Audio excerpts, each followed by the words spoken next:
안녕하십니까. 오늘부터 상당한 기간 동안 정책학에 대한 전체 큰 테두리 그리고 중요한 내용들을 살펴보도록 하겠습니다. 책을 통해서 읽어보면은 당장 알 수 있는 이야기들, 막 그런 이야기들은 가볍게 취급하고 읽을 때는 알았는데 돌아서면 잊어버리는 이게 정확하게 이해를 못했기 때문인데 그런 부분들이 간혹 있습니다. 책의 중요한 내용들이 대부분 그렇습니다. 그런 부분들을 중점적으로 좀 보도록 하는 그런 식으로 강의를 하겠습니다. 자, 그래서 정책이라는 게 정책학에서 연구 대상인데 뭘 말하는 거냐? 정책이라는 게 도대체 뭐냐?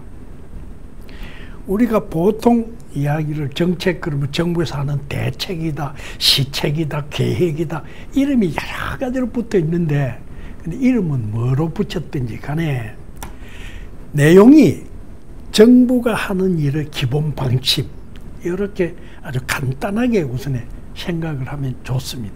이해하기가 쉽습니다. 정부가 일을 하는데 거기에 대한 기본 방침을 하는 정부가 하는 일이 뭐냐? 이게 옛날부터 국가 기능 그래서 우리가 언제나 이야기하던 겁니다. 국가의 기능 중에 제일 처음에 등장한 게 뭡니까? 국토방위하고 치안입니다. 알았죠? 옛날에 부족국가요. 큰 동네 하나가 있는데 농사지에서 부지런히 곡식을 저장을 하고 뭐 해두고 즐겁게 놀고 있는데 이웃 부족에서 몽둥이 들고 창 들고 쳐들어와 가지고 그냥 곡식도 뺏고 심지어는 여자들도 잡아가고 이래가 사람 죽이고 골치 아프잖아요. 그 어떻게 해야 되느냐? 부족들 다 모여가지고 이 도저히 참지 못한다. 이거 안 해야 돼. 그래서 동네를 지키는 겁니다. 이 국토방위입니다. 그죠? 이게 출발은. 근데 국토방위를 한참 하다 보니까요. 야, 옆에 부족이 너무 사납고 맨날 그 놈들 맨날 옆 다른 부족들 침략할 생각이 나고 괴롭히려고 생각이 나고 뺏을 생각 골치 아프다. 그래서 같은 입장에 있는 다른 부족들하고 연합을 합니다. 야, 우리 힘을 합쳐서 저 아주 험악한 저 부족들 막자. 그게 뭡니까? 연합을 하는 게 외교 활동입니다. 이 국토방위가 크게 발전해 나가면은 다른 나라하고 연합을 해서 외적을 막습니다. 동맹국을 만드는 겁니다. 그 적국하고 싸울 때 동맹. 이게 국 외교가 등장하게 된 배경입니다. 이게 바깥으로 쳐다보면 이런 것들이 우리가 국가기능의 원초적인 건데. 근데 원초적인 것 중에 더 중요한 게 있습니다. 그게 뭐냐? 같은 부족 내에 아주 힘세고 포악한 놈이 나와가지고 힘 약한 집에 쳐들어가가지고 물건도 뺏고 마음대로 사람도 죽이고 골치 아프잖아. 더 골치 아프. 근데 이것을 막아야 된다. 이걸 막아서 사람들이 안심하고 이렇게 살아갈 수 있도록 질서를 지켜줘. 치안입니다. 이 치안이 조금 더 발전하면요. 예방을 하려고 그럽니다. 이런 나쁜 짓을 하면은 처벌한다. 이런 짓을 하면 사형시킨다. 그래서 동네 사람들이 다 모여가지고 그걸 집행한다. 이렇게 하는 게 법치입니다. 그래서 치안이 조금 더 법. 자, 이런 식으로 국가가 하는 일이 조금 이제 경제가 발전하고 농사도 뭔가 짓고 뭐 하니까 그 다음에 수리 관계 시설도 만들어지고 농사 잘 되도록 해주고 하는 경제 뭐 그 다음에 통상 교육 이런 식으로 기능이 발전해 갑니다. 이게 이제 정부가 하는 일들입니다. 근데 이런 일들의 기본 방침을 가만히 들여다보면요. 크게 두 가지 요소가 있습니다. 즉 뭐냐? 그 일을 통해서 달성하고자 하는 목표가 있습니다. 목표가 있습니다. 그게 우리가 정책 목표고 그 다음에 두 번째로 그 목표를 달성하기 위해서 하는 수단이 정책 수단. 우리가 보통 정책 목표 수단. 정책 목표라는 게 그럼 도대체 뭐냐? 국가에서 정부에서 볼 때는 바람직한 사회 상태. 국민들이 살아가는데 코로나가 갑자기 나왔다.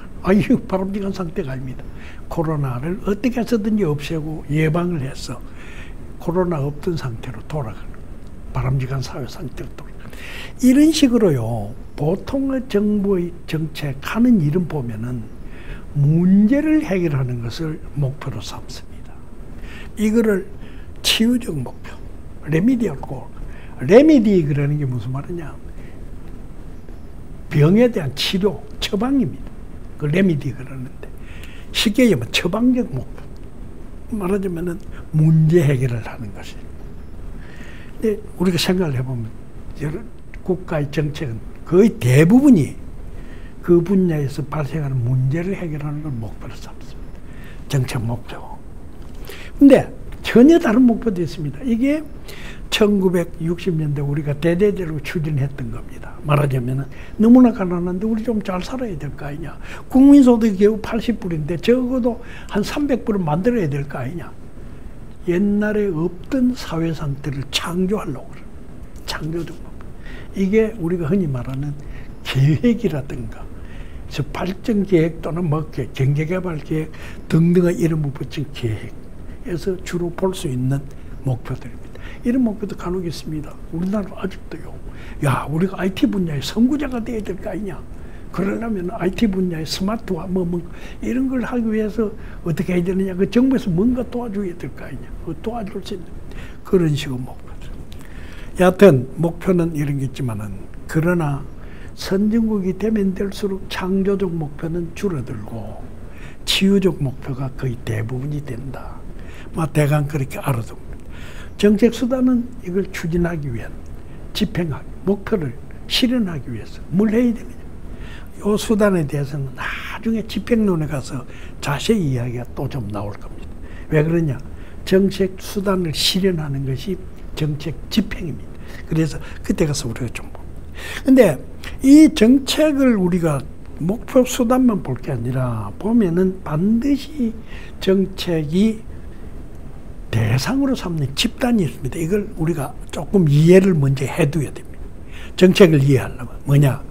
정책 대상 집단이라는 건데, 정책 수혜자는요, 정책 효과 향유자입니다. 정책 비용 부담자는 이 때문에 피해를 입는 사람입니다. 코로나 사태 이거 방지하기 위해서 카페에서 안에서는 커피도 못 마신다. 나가라. 카페 주인이 피해를 입습니다. 그렇죠. 그 다음에 거리두기 해라.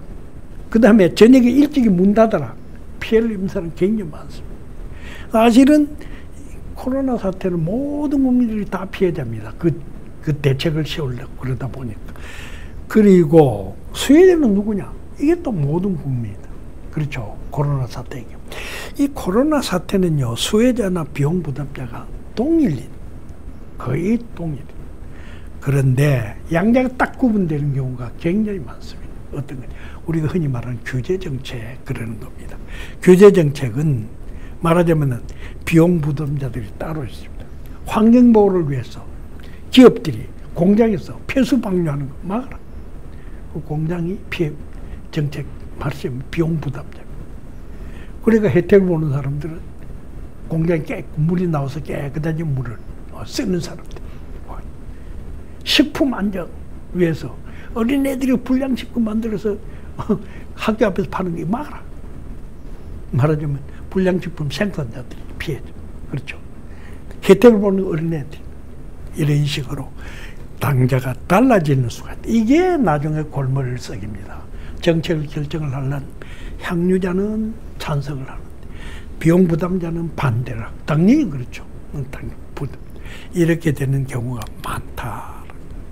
어쨌든 간에 정책은 보통 경우 목표가 있고 수단이 있고, 그런데 여기서 알아둘 거는 이걸 조금 더 우리가 구체화시켜보면, 이론적으로 이야기를 해보면은 정책 목표는 바람직한 사회 상태를 달성하려는 거. 정책 수단은 이걸 달성하기 위한 정책 수단이에요.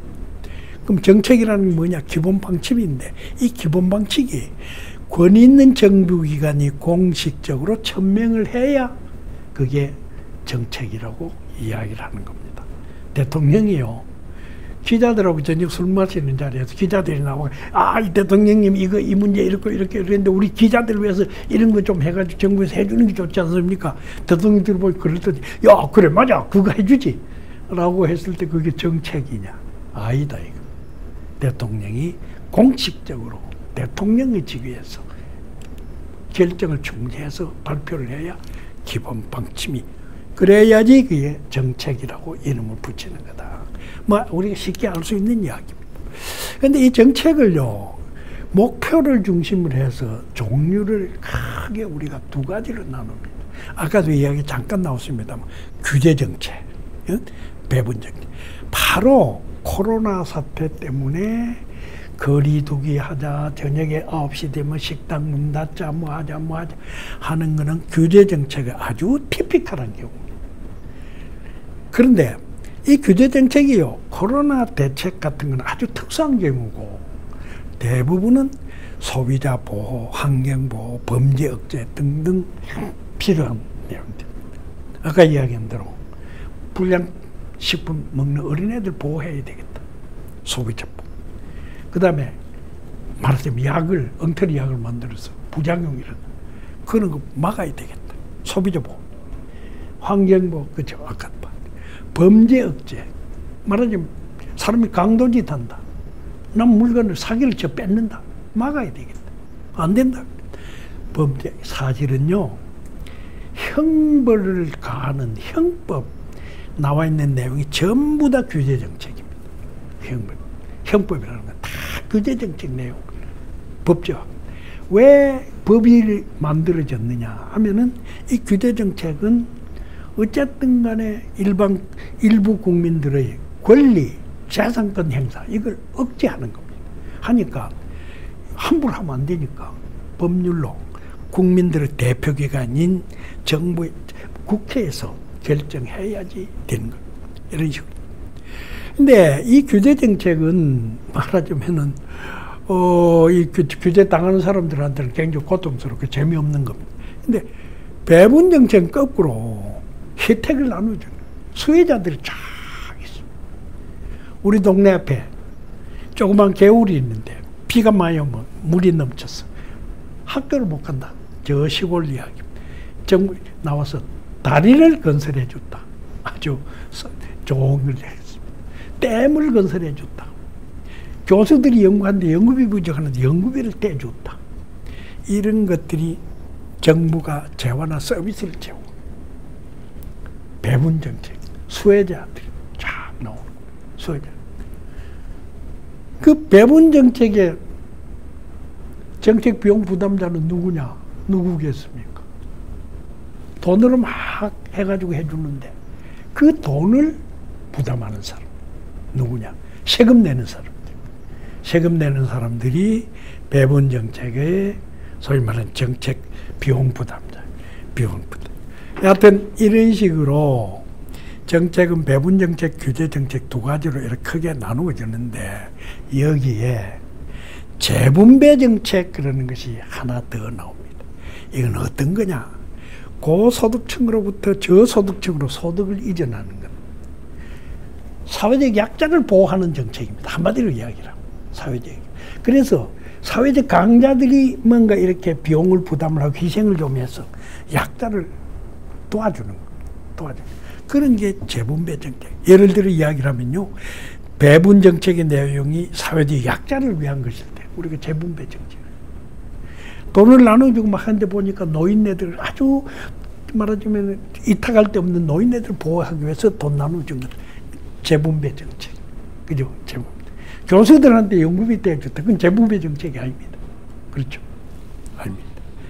규제 정책이 사회적 약자를 위한 것일 때 역시 강자가 형법을 막기 위해서 근로기준법 그러는 게 거의 대부분이 기업주가 형법을 해서 근로자를 착취할까 봐 못하도록 막는 우리가 막 규제 정책 대표적 이런 재분배 정책 대표적인 겁니다. 여하튼 복지 정책에 또는 누진세 제도 등등 이런 것들이 재분배 정책이다. 이걸 테오돌 로이라는 사람이 이렇게 유행을 나누었는데 이 유행에 따라서 목표가 틀리고 비용 부담자가 틀리기 때문에 결정 과정이 달라집니다. 반대하는 사람, 찬성하는 사람이 성질이 다 달라집니다. 어떤 사람들이 반대하는 달라지기 때문에 이 로이라는 사람이 이렇게 나눴는데 그 이야기는 지금 여기서 우리가 뭐 구체적으로 할 필요가 없습니다. 지금 여기에서 이제 볼 거는 자, 그래서 정책이라는 게 이런 건데 이런 정책을 왜 연구하게 됐느냐, 연구 목표가 뭐냐, 뭐 우리 쉽게 알 수 있습니다. 정책을 바람직스럽게 결정하고 집행해서 결과도 정확하게 평가해서 좋은 거는 계속하고 나쁜 거는 중단하고 이런 걸 위해서 한다. 최종적 목표는 공익을 향상시키기. 이랬잖아요. 다 하는 이야기. 근데 이 정책학이요, 요즘 우리가 배우는 정책학은 지금 우리가 강의 쭉 할 거는 미국에서 1960년대에 쫙 등장한 거예요. 옛날부터 정부가, 국가가 하는 일이 있고 그 일의 기본 방침을 정하는 게 중요하니까 당연히 이걸 올바르게 결정을 해야 된다. 당연히 그렇습니다. 정부 하는 일 올바르게 결정해. 그걸 위해서 옛날부터 정부가 있는 한은 반드시 거기에 그런 생각을 하는 사람들이 있습니다. 그래서 우리가 학문적으로 보면은 중국의 춘추 전국시대가 대표적인 겁니다. 법가라고 하죠.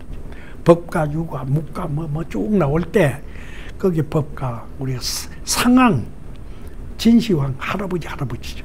할아버지를 도와서 그 진나라 행편없는 변두리에 있는 국가, 약소국가, 그냥 자기들끼리 싸우대던 나라를 완전히 강대국으로 만듭니다. 상황 같은 사람, 한비저 같은. 그 다음에 사실은 조금 성격이 틀립니다만은 제황공을 도와서 제패를 했던 소위 관중이 같은 사람. 약간 또 성격이 틀립니다만 제갈량 같은 사람. 이런 사람들이 법가에 해당돼요. 법가에 해당돼요. 근데 일부 유가적 논리. 근데 그 법가의 사고가 우리가 배우는 것이 아닙니다. 배우는 거예요. 독일의 후기 역사법 사회정책.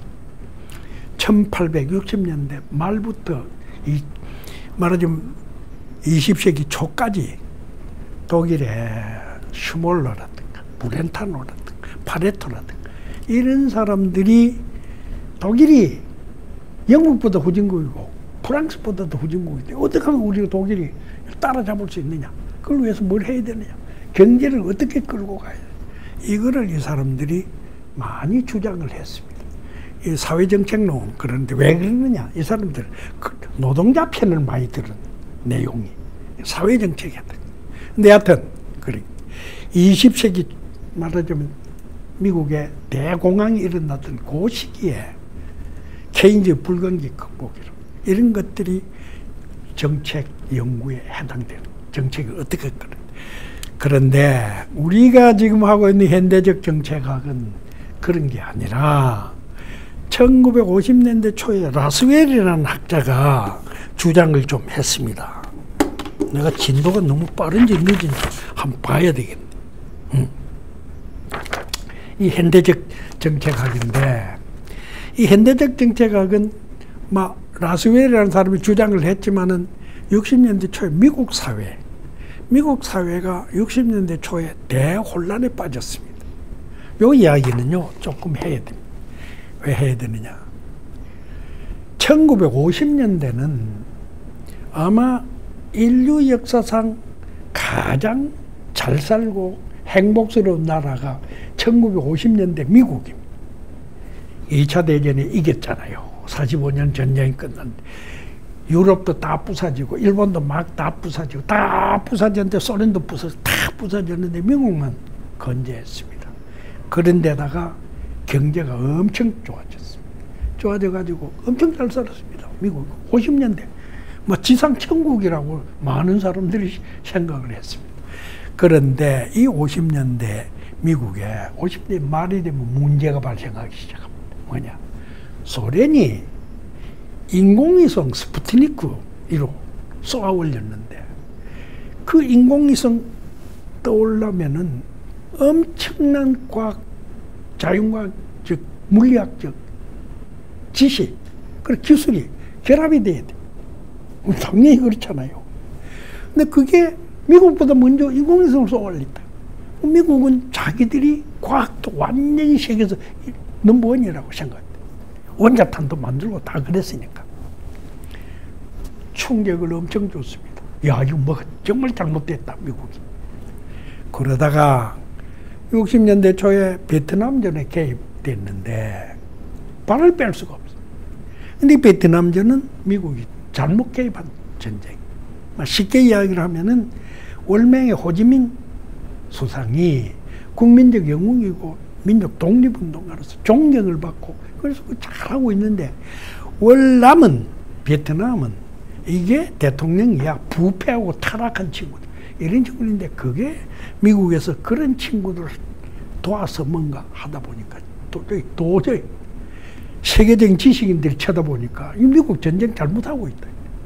잘못했다. 하니까 이게 미국 내 대학생들이 야 이런 전쟁에 왜 우리가 나가서 싸워야 되냐. 그래가지고 징병 거부 안 하려고. 근데 이런 사태는요. 미국의 역사상 처음입니다. 미국은 그때까지 전쟁을 해가지고 진 적이 없습니다. 오로지 말하자면 휴전으로 끝난 게 한국전. 한국전 휴전 끝난 보고 나머지는 그 제외한 나머지는 전부 다 미국이 승리로 끝냈습니다. 전쟁. 왜 그랬느냐? 미국이 언제나 정의로운 전쟁을 했습니다. 정의로운 전쟁. 올바른 일을 위해 전쟁. 그러니까 미국 청년들이고 전부 다 전쟁에 나가라 징병하면 전부 다 자부심을 갖고 내가 올바른 일을 위해서 싸우러 간다 죽으러 간다 이래가지고 막 갔습니다. 베트남전만은 세계의 지식인들이 미국 지금 잘못하고 있다. 미국 내 마르쿠제 같은 사람이 막 나와가지고 떠들어대고 하니까 반체제 운동이 막 일어나면서 징병 거부. 클린턴 대통령이 학생 시절에 징병 거부해서 카나다로 도망쳤다. 그 유명한 이야기입니다. 유명한 이야기인데 이래가지고 징병 거부. 미국에서 볼 수 없었던 옛날에 볼 수 없던 그런 현상이 벌어졌습니다. 거기다가 60년 초에 흑인이 폭동을 일으켰습니다. 이 흑인 폭동이 너무나 심각해가지고요. 나중에 점령을 연방 군인이 들어가서 진압을 했습니다. 경찰이 진압을 할 수가 없어요. 그만큼 흑인 폭동이죠. 이 흑인 폭동은요,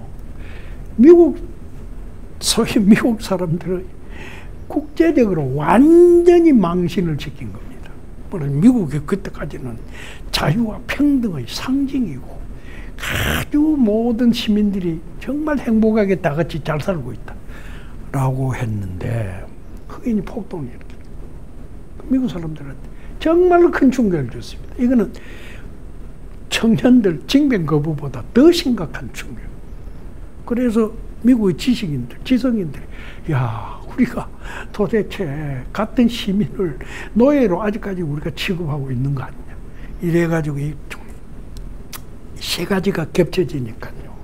50년대 그 풍요롭게 참 번영과 평화 거기에다 플러스해서 아주 민주적인 사회라고 자랑하던 미국이 완전히 혼란했어요. 그래서 그 다음부터 야, 이 문제를 어떻게 하면 해결할 수 있냐. 우리 좀 도와주라. 라고 학계에다가 학자들한테 물어보니까 학자들이 아니 우리는 그런 거 모릅니다. 왜 그랬느냐.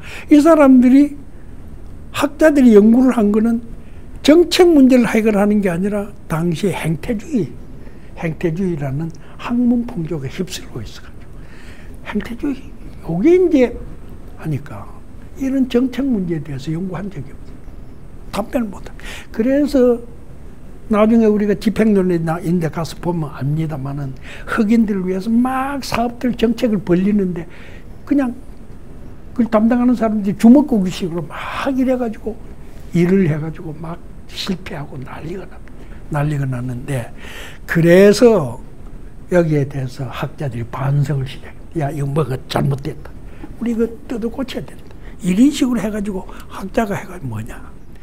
그래서 바로 행태주의가 50년대, 60년대 초까지 미국 학계를 지배를 했는데 그것 때문에 이런 식이 됐는데 도대체 그럼 행태주의라는 게 도대체 뭐냐? 행태주의라는 게 뭐냐? 행태주의는요, 옛날에 유행하던 학문 풍조가 제도주의였는데 제도주의의 문제점을 극복하기 위해서 행태주의가 등장합니다. 어떤 학문 풍조든지요, 쓸데없는 걸 위해서 등장하지는 않습니다. 제도주의 문제점. 제도주의 그런 게 무슨 문제가 있었느냐? 그럼 제도주의는 나쁜 거냐? 그거 아닙니다. 제도주의도 처음에는 중요한 일을 했습니다. 뭘 했느냐? 이 사람들이 연구 대상을 제도로 삼았습니다. 정치 제도를 연구를 했습니다. 그래서 어떤 정치 제도가 바람직한 제도냐? 이게 왜 이렇게 연구됐느냐? 레닌이 혁명을 해가지고 소련을 완전히 공산주의 사회주의 국가로 끌고 나고 히틀러나 무솔리니가 파시즘 막 밀고 일본이 그러고 막 그러는데 과연 그런 속에서 미국식 민주주의가 옳은 거냐? 그 미국식 민주주의가 옳다고 하더라도 영국식 내각 책임자고 대통령 중심제 중에 어느 게 더 좋으냐? 영국은 내각 중심, 단일 국가 체제 연방제 어느 게 더 좋으냐? 강력한 국회하고 강한 대통령하고 어떻게 하는 게 좋으냐? 대통령은 어떤 권한을 갖고 국회는 어떤 권한을 갖고 장관은 어떤 권한을 갖고 이런 것들 어떻게 해야 좋은지를 연구를 쭉 하는 겁니다. 연구를 하는 게 굉장히 필요한 겁니다.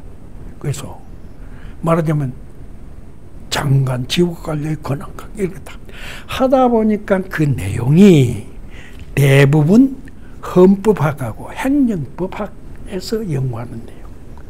그래서 이 당시에 행정학자, 정치학자들은요, 헌법학자, 행정법학자들이 많았습니다.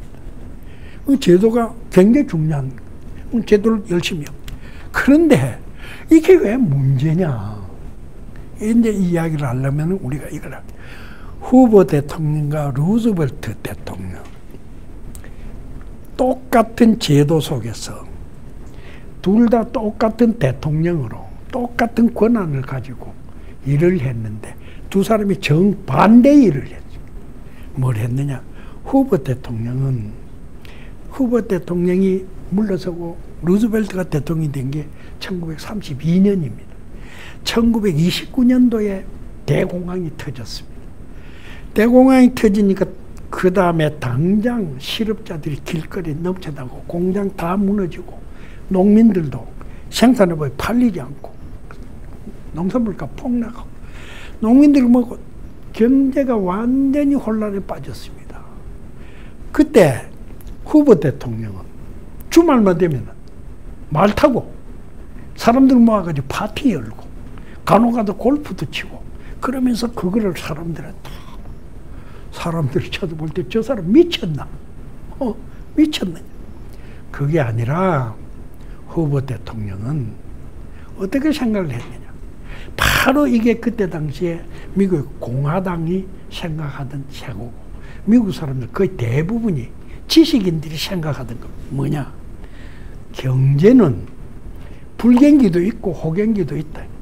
왜냐면 올라갔다 내려갔다 하는데 이게 호경기 때 정부에서 손 안 대듯이 불경기 때도 가만히 내버려두면 호경기로 다시 돌아온다. 그런데 정부에서 잘못 손 건드리면 오히려 부작용이 생겨서 경제를 망가뜨린다. 그러니까 해야 될 일은 뭐냐? 지금 좀 고통스럽지만 참고 기다리면은 문제가 해결되니까 자동으로 해결되니까 참고 기다리세요. 이거 참고 기다리면 됩니다. 그러려면 대통령이 이거 별 문제가 아니다라는 걸 보이기 위해서 일부러 나가서 골프도 치고 파티도 열고 말도 타고 다니고 이런 식으로 행동을 하는 후보 대통령. 후보 대통령은 집안도 좋고 하버드 출신에 머리 좋고 젠틀맨이고 유명한 사람이고 그런 사람이 그렇게 행동을 했어요.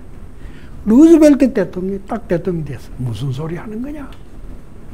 테네시 계곡 개발청을 만들어가지고 거기에 댐 만들고 전력 개발도 하고 농토도 개간하고 막 하고 막 벌리고 그 다음에 막 여러 가지 사업들을 벌리고 돈을 풀었습니다. 풀어가지고 그래가지고 불경기를 극복을 합니다. 두 사람이 다 하버드 출신에 다 머리 좋고 다 똑똑한 사람, 유명한 사람. 똑같은 대통령으로 똑같은 권한을 가진 똑같은 제도인데 어떻게 해서 이렇게 다르냐. 누가 행동한 게 옳은 거냐. 누구 행태가 옳은 거냐. 그거를 제도론을 아무리 연구해봐야 답변이 안 나온다. 무슨 말.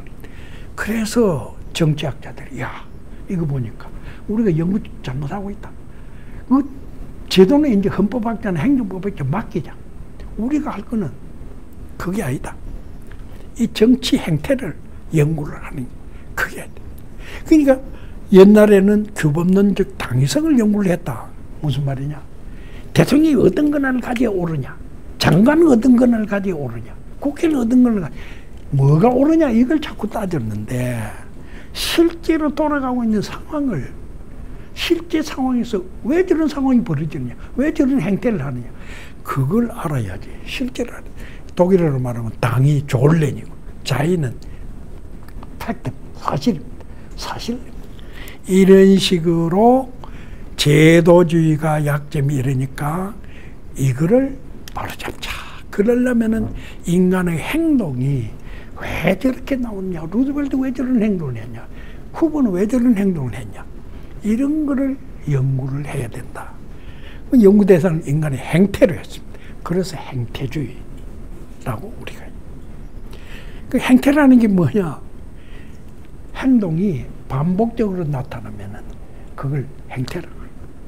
보니까 뭐 쉽게 이야기하면은 저 연말이 되면 언제나 부처마다 예산을 준비를 해가지고 국회에 가서 통과를 하려고 애를 쓰고 하고 그 다음에도 똑같은 일을 하고 그 다음에도 똑같은 일을 하고 똑같은 일을 하고 그러면은 반복되는 행동. 이거는 연구 대상이 되는 겁니다. 한 번 하고 또는 간헐적으로 하고 그만두는 건 연구 대상이 아닙니다. 그래서 왜 이걸 연구하느냐. 모든 사회 문제가요. 한 번 났다가 사라지면은 연구할 가치가 없어요. 근데 자꾸 되풀이 된다. 되풀이 되는데 보니까 그 사회 문제 그러는 건 결국은 인간들의 행동이 집합이 돼가지고 그게 사회 현상인데 그게 어떤 거는 바람직하지 못한 현상 문제가 되고 뭐 보통 현상 우리가 보통 막 신경을 안 쓰는 건데 어쨌든 간에 바람직하지 못한 사회 문제를 일으키는 인간 행동이 원인을 다 연구를 하면은 결국은 문제를 해결할 수 있다. 이런 사회 문제를 해결할 수 있다. 옳은 이야기입니다. 그죠? 그러려면은 문제 있고 그 문제를 발생시키기 원인이 뭐냐? 원인과 결과, 인과관계를 밝혀내는 게 굉장히 중요하다. 이렇게 이 사람들이 생각을 했습니다. 그래서 우리가 얼른 들어보면 쉽게 알 수 있는 건데 인과관계를 밝혀내려고 그러다 보니까 과학적 방법을 써야 됩니다. 이거를 실증주의적 방법이라 그럽니다. 경험주의적 방법이라 그러는데 아예 경험주의하고요. 실증주의는 약간 틀리는 게 경험주의는 객관적으로 존재하는 사실을 우리가 감각기관으로 경험할 수 있는 사실만 연구하자 이런 건데 실증주의는 거기서 한 걸음 더 나갑니다. 연구를 하되 인과관계에 있는 것들을 이렇게 원인 결과 이걸 묶어서 연구를 하자. 경험주의는 단순하게 파악하는데 주로 초점을 두는데 실증주의는 파악을 해서 인과관계까지 밝히는 이런 식의 연구를 하는 거다. 철학적으로요 논리 실증주의적 철학 그런 건데 이거는 우리가 알 필요가 없습니다. 여하튼 왜 이런 식으로 이 방법을 쓰자라고 했느냐 하면은 사람들이 흔히 편견, 착각에 빠집니다. 착각에 빠져가지고 이게 착각에 빠져가지고 실제로 존재하는 관계를 정확하게 포착을 해내지 못하는 경우가 많다. 그래서 과학적 방법을 사용한 피곤해서 좀 앉았으네요. 예.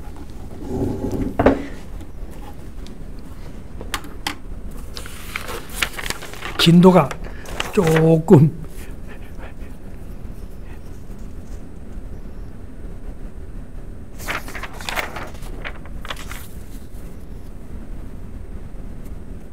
그래. 조금 더 보고 이 간 끝납시다. 이 행태주의가 결국 과학적 방법을 받아들이자. 이거를 굉장히 강조를 하고 과학적 방법.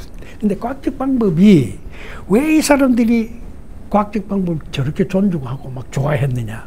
그 이유를 먼저 한번 알아두는 게 우리가 이해하는 데 크게 도움이 됩니다. 어떤 거냐. 과학적 방법은요, 감각기관으로 관찰 가능한 현상만 연구합니다. 저게 무슨 말이냐. 저 당연한 이야기 같은데 그게 무슨 이야기냐. 굉장히 중요한 의미를 내포하고 있습니다. 어떤 거냐. 신이다. 하느님, 신. 우리 감각기관으로 알 수 없습니다. 감각기관은요, 이 과학자들이 제일 중시하는 거는 감각기관이 눈으로 보는 거, 귀 듣는 거, 코로 냄새 맡고, 손으로 만지는 거, 혀로 맛보는 거, 이런 것들이 다 감각기관인데 그 중에서 제일 실제 존재하는 것을 정확하게 알려줄 수 있는 건 눈이라고 생각합니다. 그래, 자꾸 관찰이라는 말이 자꾸 나옵니다. 그래서 감각기관으로 관찰 가능한 현상만 연구하자. 이 말은 원래 감각기관 가지고 다 파악을 할 수 있는데 어쨌든 간에 실제하고 제일 정확한 걸, 실존하는 걸 정확한 연구를 하자. 이런 겁니다. 그러다 보니까 영감, 그거 감각기관으로 우리가 파악할 수 없다. 관찰이 안 됩니다. 하느님은 계시를 받았다. 그것도 관찰이 안 됩니다. 이디하다. 관찰이 안 됩니다. 이러다 보면 이런 것들 다 빼버립니다. 이거는 우리가 연구하는 거 아니다. 우리가 연구하는 거. 그래서 형이상학된 거 다 빼버리고 경험적, 우리가 경험할 수 있는 형이하학이라고 그러죠. 이렇게 했는데 이런 식으로 연구를 하다 보니까 이에서 자연과학이 혁명적으로 발전합니다. 혁명적으로 발전을 해가지고 어떤 일들이 납니다. 전염병이 옛날에는 전염병 병균을 파스티리가 발견을 하죠. 파스티리. 맞죠? 파스티리가 전염병 병균 발견하기 전까지만 해도 하느님이 진노해가지고 이런 식으로 생각을 했습니다. 전염병. 모든 병이 뭐 하느님이 뭐 진로해서 아니면은 막 저 시골 같은 데서는 막 뭐 조상 제사를 잘못 드려서라고 하든 어쨌든 간에 이런 식으로 했는데 알고 보니 그게 아니다. 균이 있었어. 병균이 있었어. 병이 드는 거다. 야, 성경에는 인간이 하느님이 인간을 쫙 이래가 만들어서 완전히 하느님을 뻔떠서 만들었다 했는데 알고 보니까 지구는 우주의 한쪽 구석에 조그마한 존재에 불과하더라. 더더구나 지구가 중심이 아니라 태양을 중심으로 해서 빙빙 돌고 있더라. 이런 것들이 밝혀지니까요, 어떤 현상이 벌어지느냐 하면은 하느님의 계시, 신적으로 영감을 받았다. 이런 식으로 해가지고 그 연약하고 불쌍한 신도들을 착취하고 괴롭히는 아주 못된 타락한 종교 지도자들 있죠. 이런 사람이 있습니다. 그 다음에 또 하느님으로부터 천명을 받았다. 그러니까 이 불쌍한 놈들, 이런 놈들 내 말 들어야 돼. 신성한 군주권을 내가 지니고 있는데 반대하더라도 이런 식으로 국민들 생명 재산을 뺏는 포악한 절대군주, 이런 사람들의 옛날에는 행위상학에다가 기대가지고 자기들이 횡포하는 걸, 정당성을, 그럼 정당성을 박탈했습니다. 들어보면 저거 엉터리다. 그 뭐 타락한 주교가 뭐라고 했지. 엉터리다. 군주도 마찬가지입니다. 그래서 인간 해방의 가장 굳건한 사상적 기초를 만들었습니다. 이게 있기 때문에 종교혁명이라든가 이런 게 나중에 꽃을 피울 수가 있고 하늘에는 전부 다 이런 식으로 민주화도, 정치 민주화가 이런 식의 것들이 없었으면 굉장히 늦었을 텐데, 이래서 엄청난 일을 자연과학에서 했다 이겁니다. 이걸 쳐다보니까요, 철학자들이 딱 보니까 아이고, 철학은 말이지. 옛날에 플라토, 아리스토텔레스 하던 이야기 또 되풀이해서 하고, 토마스 아퀴나스, 칸트 하던 이야기 또 내용을 들여다보면 별로 차이가 없는 거를 말만 바꾸고 가지고 계속 논쟁이나 벌리고, 동양 같으면 공자님, 맹자님이나 옛날에 한비자님 이런 사람이 했던 걸 거기에 대해 또 되풀이. 이게 철학이라는 게 한 2000년 동안 맨날 같은 문제 놓고 같이 자연과는 한 200~300년 동안에 완전히 인간 사회를 바꾼 겁니다. 그러니까 철학자들이 야, 우리도 자연과학 저거 같이 하자. 이제는 너무 지나친 행위상학 하지 말자. 그래서 그게 아까 이야기한 논리 실증주의입니다. 라지컬 파지티비즘, 이 철학 사조가 그래서 등장하는 건데, 어쨌든 간에 이런 사조를 만들어낼 수 있는 게 과학적 방법. 그래서 이거를 사회과학에서 받아들이자. 그러면 사회현상이 나쁜 짓 벌어지는 것도 이런 식으로 하면 고칠 수 있을 거다. 응? 자연과학이 이거 고칠 수 있을 거다. 이런 식으로 믿은 겁니다. 그 위에 행태론자들이 이렇게 믿은 거 잘못이 하나도 없습니다. 그죠? 이때까지 여하튼 이래서 이 사람들은 과학적 방법을 굉장히 사회과학이라는 말도 이때부터 사실은 과학이란 말부터. 과학이라면 그건 무조건 좋은 거. 그래서요, 옛날에 마르크스가 좌파 이론의 선구자입니다. 마르크 같은 사람이 지금 오면은, 그 뒤에 비판 이론가들이 나와갖고는 이제 과학이란 말을 별로 좋아 안 하는데, 마르크스는요, 자기가 주장하는 내용이 과학적 사회주의다. 라고 했습니다. 그 전에 사회주의자들, 쌍시몬 같은 공상적 사회주의자, 자기는 과학적 사회주의자 라고 과학이라는 말을 썼습니다. 쉽게 얘기하면 그만큼 존중을 받았습니다. 그러니까 행태론자들이 과학적 방법을 도입한 게 정말 우리가 볼 때 당연한 거고 옳은 일이. 문제는 그 다음에 있습니다. 그러면 오늘 이 강의는 요거로 먼저 끝을 냅시다.